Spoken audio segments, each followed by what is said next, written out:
Welcome back to the Thriving Lawyers Podcast. In this week's episode, join Chris Osborne for part 2 of a lively and inspiring interview with Winter Wheeler, a winning litigator from Atlanta who picked a paralyzing pandemic period to pivot her practice to all mediation and strike out on her own.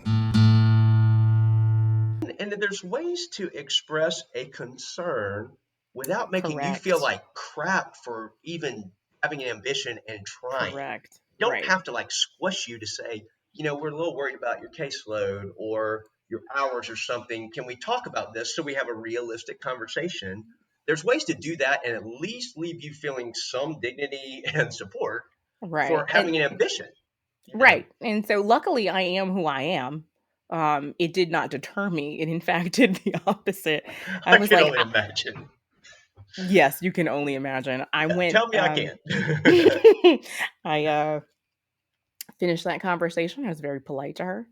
Got up. I left. I went to my desk. I typed up my resignation letter. Right then. Wow. Right then, I called my husband and I said, I'm done. I am done here. And he said, oh, thank God. It's finally, it's time. And what was he referring to? Like what had he noticed or experienced that was glaring that there was this disconnect? He knew it wasn't what I wanted to be doing. Okay. He knew it wasn't what I was supposed to be doing. Yeah. Mediation is something that is so natural for me. It's almost hard to explain it or describe it.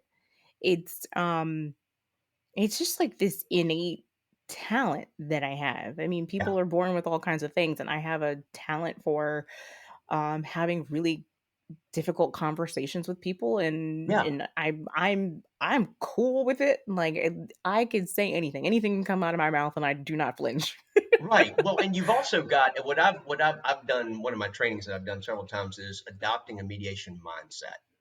And I put on this program because as I was starting to do some mediations, I recognized that not a lot of lawyers come into mediation with the mediation mindset, i.e. expecting it to be productive or meaningful or anything. They're like, I got to be here, check this box. They've told the client, they make us do this. It's worthless. The other side's a loser. We don't want to pay all this stuff. And it doesn't matter which side of the aisle you're on, you get some of those folks.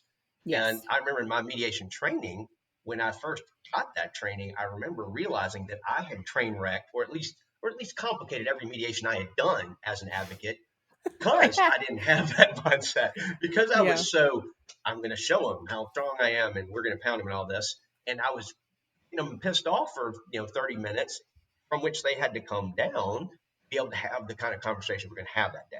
And when that light bulb went off for me, I was like, oh, and then it took about 4 or 5. Well, actually it took leaving law practice altogether to teach law school. And then kind of coming back to it and going, okay, what do I want to be when I grow up as a lawyer now? And going, my personality actually is so much more like yours, wired towards how can I help us hear each other? And how can we navigate things that are hard? And I didn't used to be that guy. I used to be like, sure, I'll argue with you. Sure, I'll respond to your 20 defenses with my 20 paragraphs and all that stuff. Yes, that was me too. But I've realized as I've embraced mediation and then civil collaborative and collaborative family practice, this is the place I love to be. I've got this visceral antagonism towards litigation now. I'm like, come on. And it's a mindset thing. It's like, this is so not productive. I know you have to do it sometimes, and I'm not, all you thriving lawyer listeners who are litigators out there, I love y'all. I'm glad y'all are doing what you do. I just had to acknowledge, finally, I don't fit there anymore.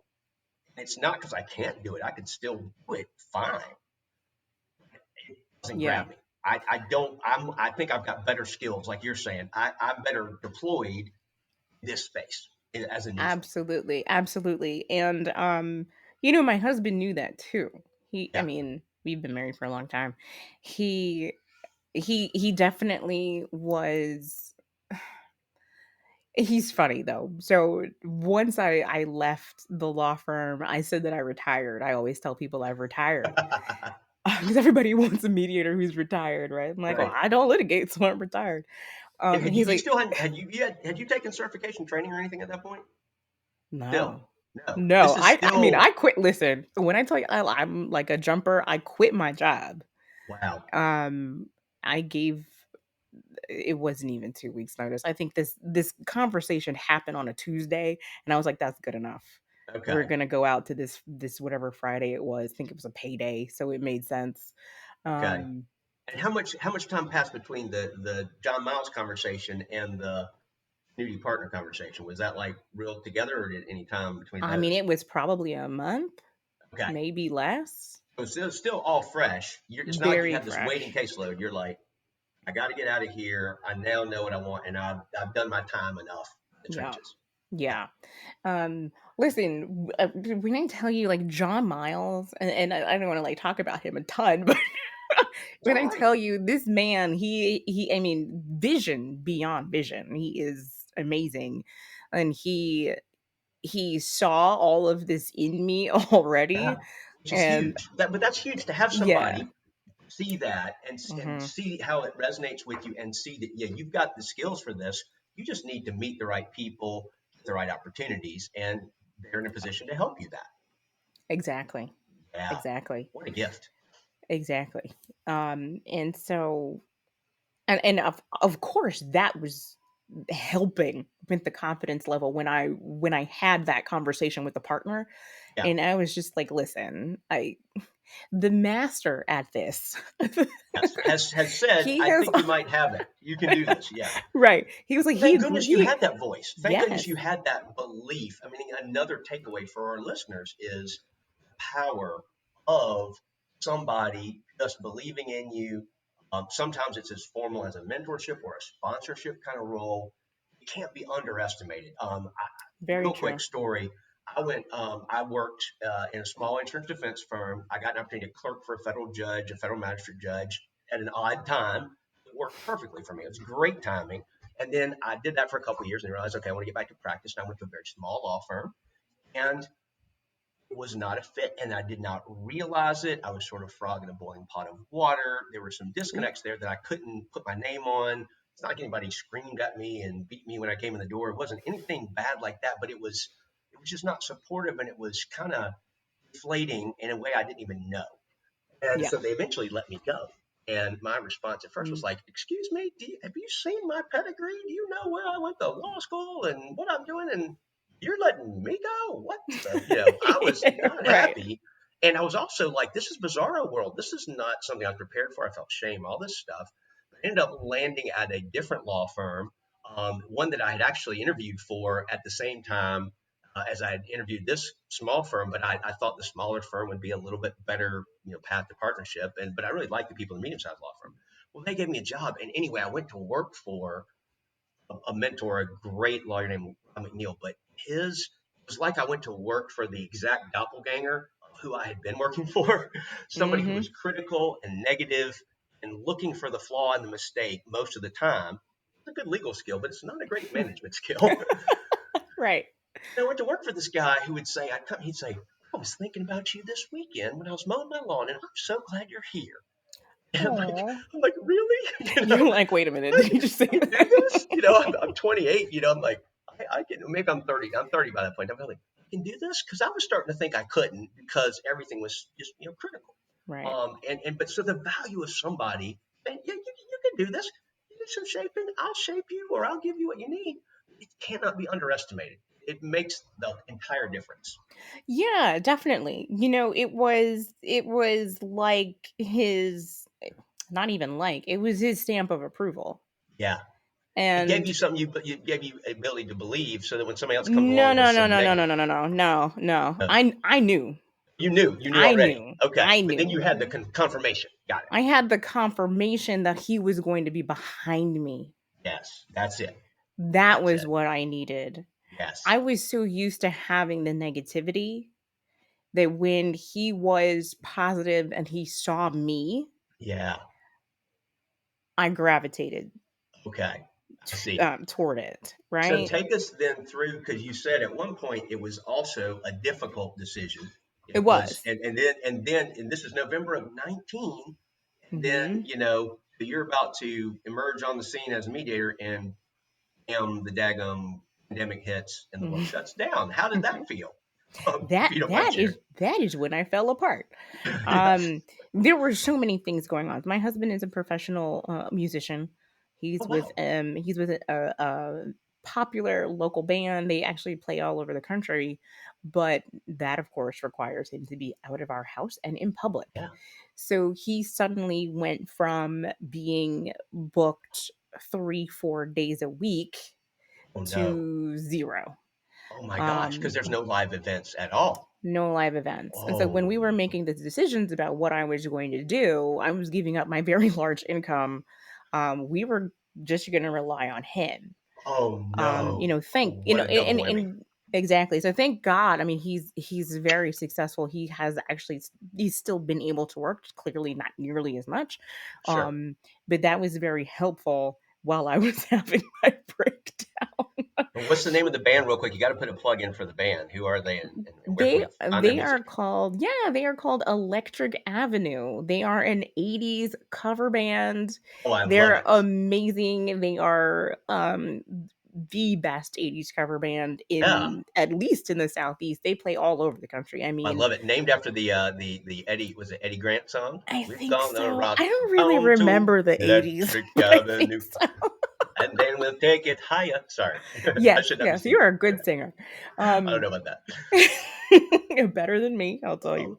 Um oh wow. so So, but he shut down essentially, and yeah. you all are now like, whoa, okay, You know, we are very blessed, so it was more of a cash flow issue than any sure, real kind of worry.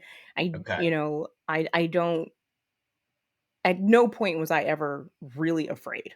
Right, I like won't. you're gonna miss a mortgage payment or meal or anything like that. Yeah, You're comfortable, no. but you had to have made, I would imagine, decisions along the way that helped you save for, a rainy day, or make you have some cushion or something. Because a lot of Yeah, us, if we're living too close to margin, two things like that happen, and it's like, oh. right, So right, that's a good right. plug for thoughtful planning. Yes, You yes. know, Be thoughtful, and because I know myself and my incessant need to continue moving and yes, making what seems like rash decisions, I'm always very prepared.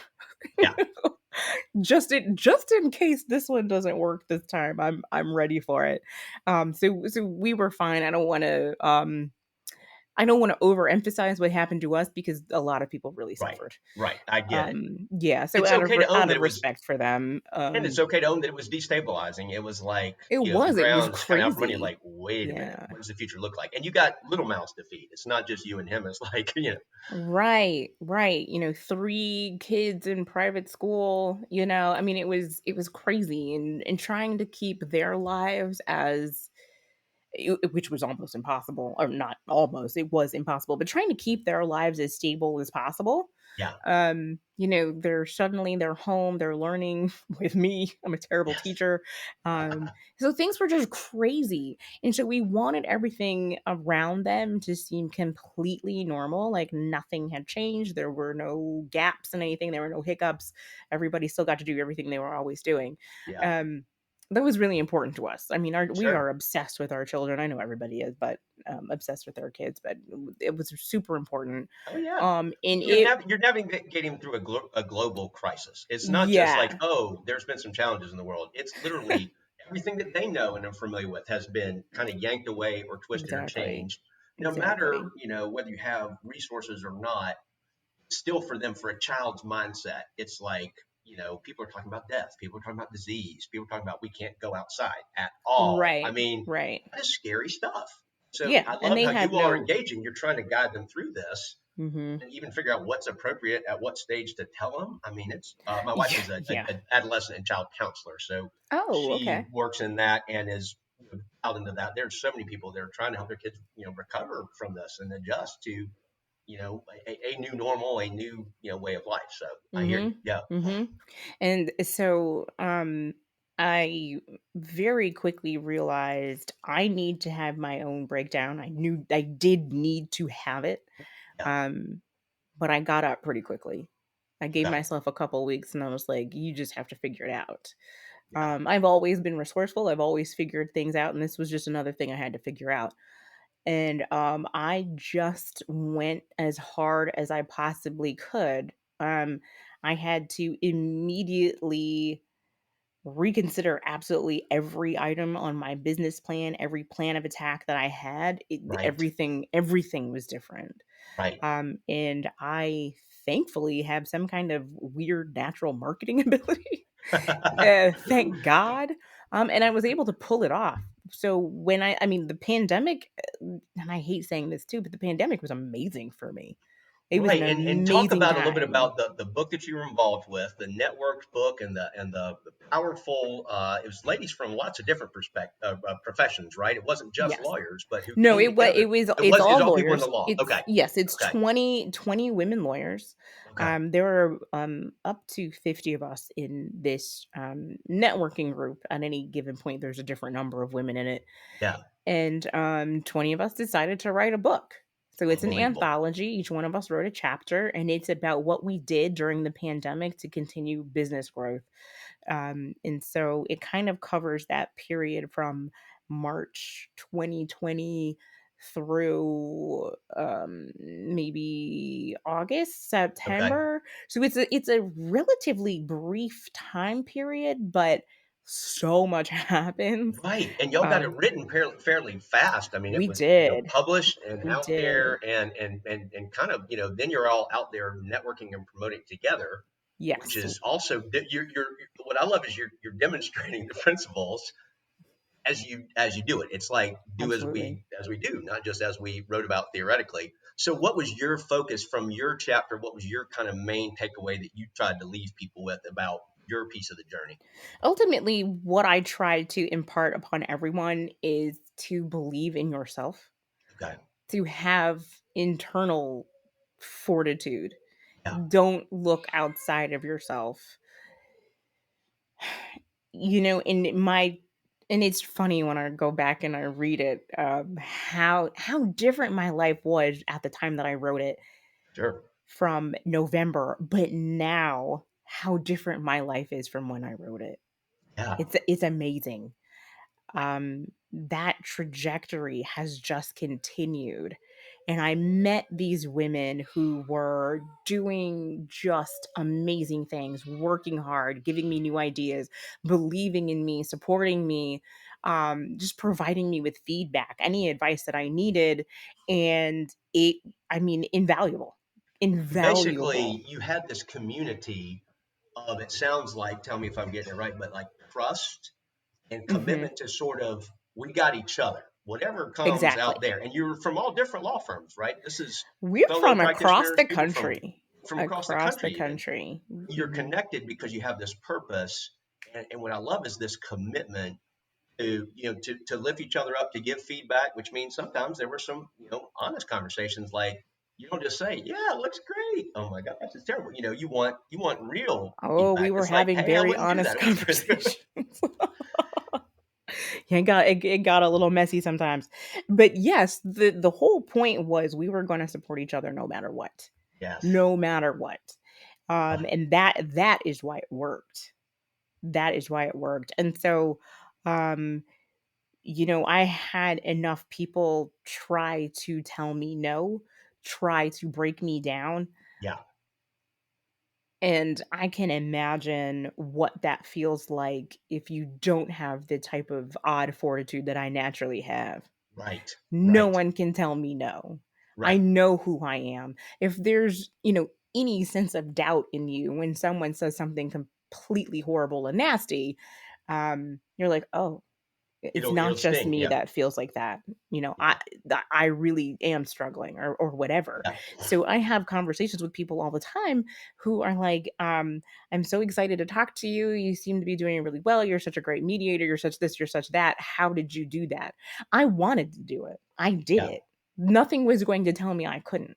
And and kind of like what you mentioned earlier, I do tell students or people who are just starting out, you do have to put some effort into this before you can be very successful. And pay your That I mean, dues and learn the yes. craft. There's the Yes. other aspect That's of learning just the a craft that you fact. can only do because it's a little different, even though if you've been through mediations as an advocate and done a great job, when you are the person in the Oh, it's neutral completely chair. different. And then you get this curveball in one room. One of my most recent mediations, I sized it up fairly quickly. Pro se person, HOA versus pro se person. HOA's got counsel. Pro se person is emailing and calling me ahead of time and asking weird questions. I'm like, oh boy, I can Here see we how go. this is going to go.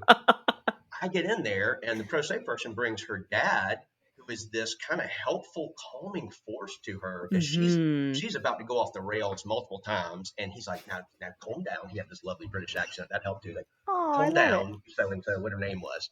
Meanwhile, I got her to agree to like, I won't do what they don't want me to do, and kind of to cave. And the guy in the other room for the HOA ends up being the difficult one. He's like, well, I want my attorney's fees. I'm like, sir, Sir, she's she's not going pro to do anything se. else. It's not She happening. stopped. Just let it go. He's like, no. And he nearly blew the thing up. And I'm going, well, I did not expect that curveball. And his lawyer's going, you know, it's his call because it is. And he's trying to tell Yeah. him. And I'm saying, have you thought about this and this? And the lawyer's like, yeah, I've told him, you know.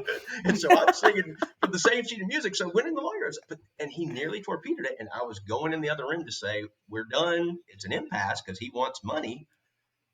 Something finally clicked. Something finally, I don't know what it was. I can't even point to anything I said or did, other than I built rapport the whole time and said, anyway, you get curveballs like that. You Yeah. think you only learn by fielding them, doing it, and dropping the Yeah. ball sometimes.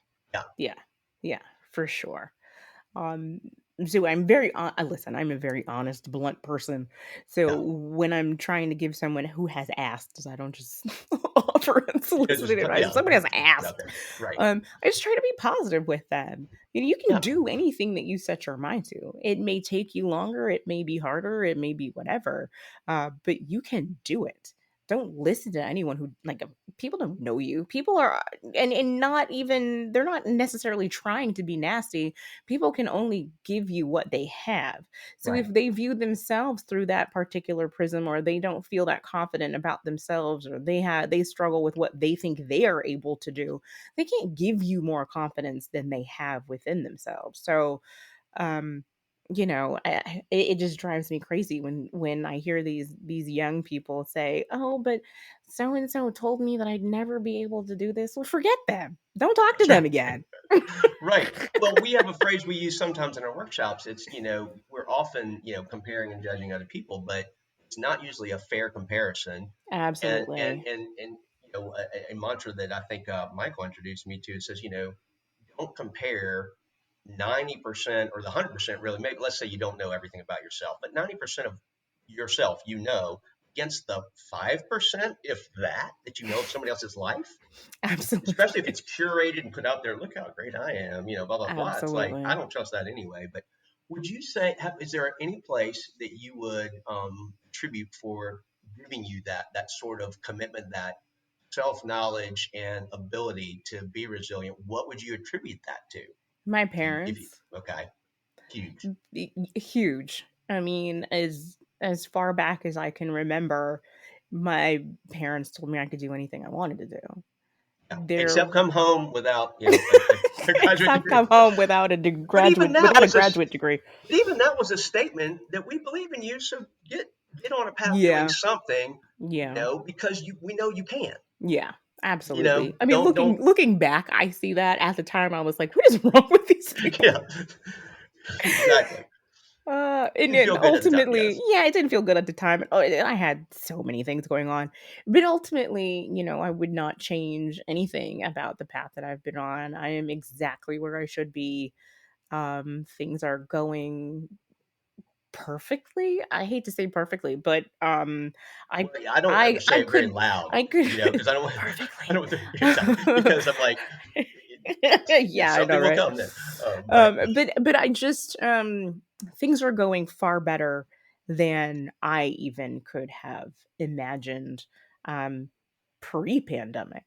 When I right, when I made the decision to go do this at the end of October of 2019, I did not imagine I would literally be a full-time mediator. I thought right. it would be a slog, and A process that would have to build over yeah, time. Yeah, and it's turned out not to be that. And And some of that, and a lot of that's because of that hustle, that networking, oh with those God, women. yes. But it's you're not just networking with them. You all are driving each other, supporting each other, encouraging each other as you network out beyond. And then Yeah. it's just kind of you want to get that sort of funnel of kind of lots of people are hearing your name and coming and saying, "Hey, I hear you're doing this. Mhm. You're good." Mhm. Mhm. Wow. Absolutely. It's networking, and listen, it's funny. People are like, "Oh, you came out of nowhere." Listen, I have been working my behind off Came my out of nowhere.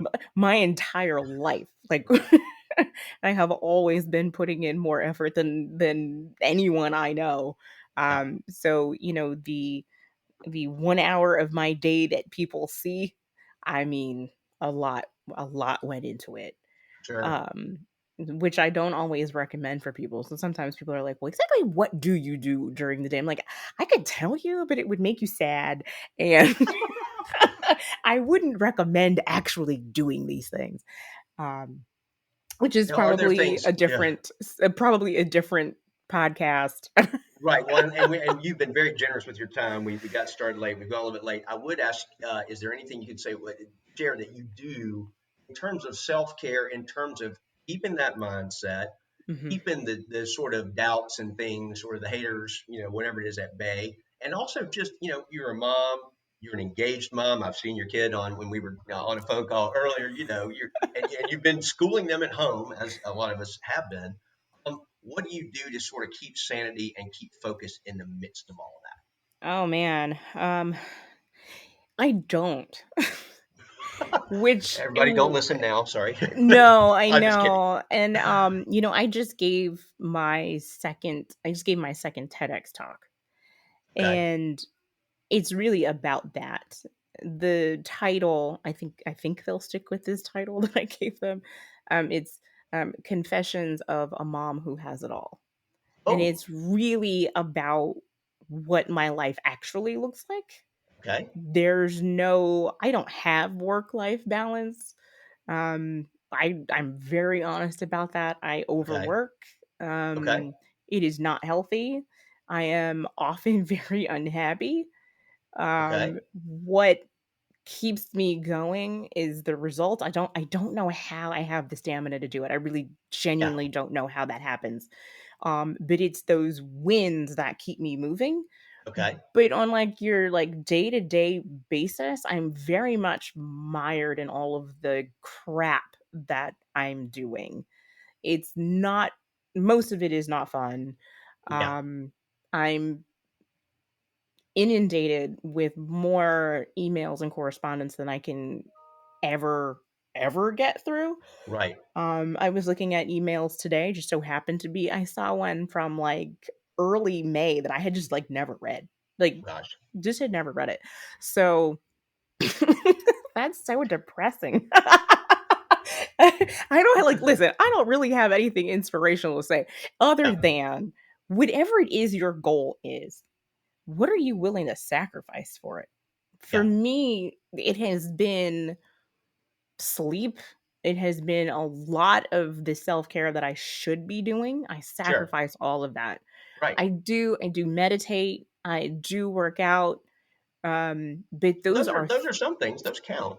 there's things that are very hard for me to do Yeah. Well, because I don't know if it's because I was thinking about my life in point one increments for so long, but very hard for me to not think about time as money. sure. Very, Oh, very I get hard. that. Yeah. So, I try to take 2 hours a day to work out, and I have to force myself to do it.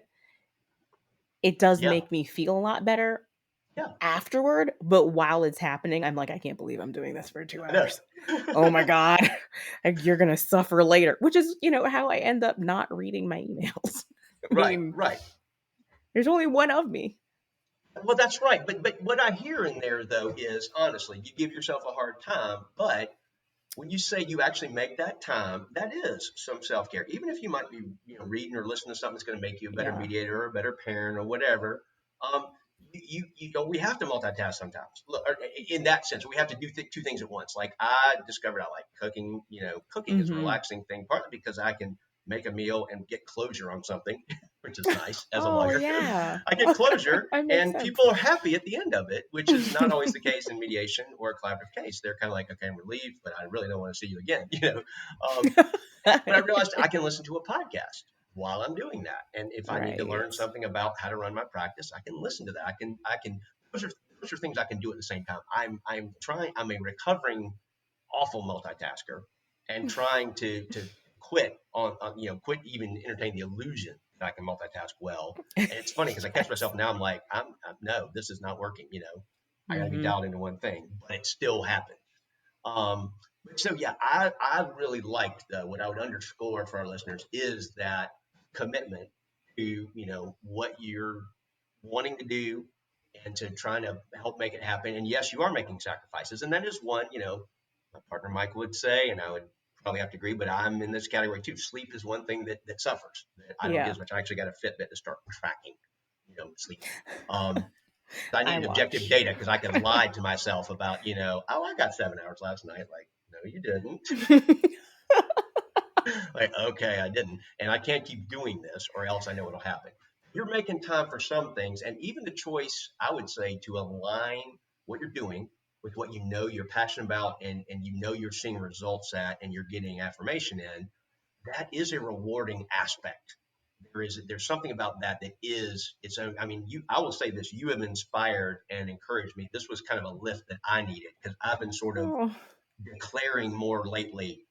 I'm a mediator. I'm not a litigator, and there's part times. Sometimes I'm self-conscious about what my litigator friends that I know. I ran into one Friday night at dinner. Guys still do construction litigation. I used to do construction litigation. I'm like, not in that world doing that anymore. And am I bad? Am I less? I'm like, Oh, no. it's so much better I've over here. figured out who I am and how to deploy my skills as best possible. And some of that's education, and some of that's mediation Yeah. and collaborative. When those come together, I've had that conference you came and spoke at was things coming together for me. Like I'm getting to teach and educate about being collaborative and mediation. I'm like, this is the holy grail. Yeah. And I worked my tail off to do that though. I I'd know stayed you up some did. late nights for my part in it. I was joyful doing it because this is like my thing, my skill set. And I love what people are taking away from it. They can do something different and Yeah. and think differently, like thinking like a lawyer that we all get kind of, uh, socialized or whatever shoved Mhm. into as a in law school is a lot more. It can be a more expansive thing. Just I can analyze and categorize and Yes, have an absolutely. argument for your every counter argument. I like the tools that I use as a mediator and collaborative lawyer to think about, hey, I know this is what you want, this is what they want, and those aren't going to match up unless somebody does something different. How can we think about this differently? You know, the creativity, those aspects of it. So you've been an inspiration to me. I believe that this podcast or however many episodes we could have will be an inspiration to our listeners. So I can't thank you enough for being with us. I could talk Thank to you for you. hours probably about this. Um, but thank you so much for your time and really, part of what we like at the Thriving Lawyers podcast is we're not presenting people who are just one cookie cutter journey, one way of navigating the practice of law, because there isn't one. And we Right. love hearing the different individual stories about how people make it work. And you've had some great blessings and challenges. That's what we all experience over time. Sometimes it feels skewed to one or the other, maybe. But Yes, it but does. over time, that stuff's going to keep coming and going. But knowing kind of who you are, and the other thing I hope our people hear is having people that have your back. Whether it's a mentor or Mhm. sponsor like Miles, what you've talked about, that's inspiring. And the networking. And the book is #network, right? Yes. Okay, so go get it. It's available at Amazon, right? Amazon, it's And an Amazon bestseller. Yes. yes, and it's fantastic. I've heard several of the women from it speak, and they are machines on LinkedIn as well. And so we're honored that you've been with us. I hope I'll see you again soon. I've got actually several things I want to talk to you about and ask you about. They're totally Okay. building off of this. I got some good ideas, but we'll end the podcast here. And thanks again, Winter Wheeler, for being with us. You can find her at the Miles Mediation and Arbitration website if you need them. And thanks very much. And we'll see you next time on our podcast. Thanks for listening to this episode of the Thriving Lawyers Podcast. We love hearing from our loyal listeners, so please feel free to email us any questions, comments, suggested topics, or guest recommendations at the following address: feedback@thrivinglawyerspodcast.com. The Thriving Lawyers Podcast is brought to you by Real-Time Creative Learning Experiences, a national provider of continuing legal education and professional development programs that leave participants engaged, encouraged, and equipped to pursue meaningful and sustainable change in their practices, their lives, and the organizations they work in. And by Osborne Conflict Resolution, your experienced guides through the uncharted terrain of business and family law disputes, based out of Charlotte, North Carolina. Thanks for listening, and we'll see you next time on the Thriving Lawyers Podcast.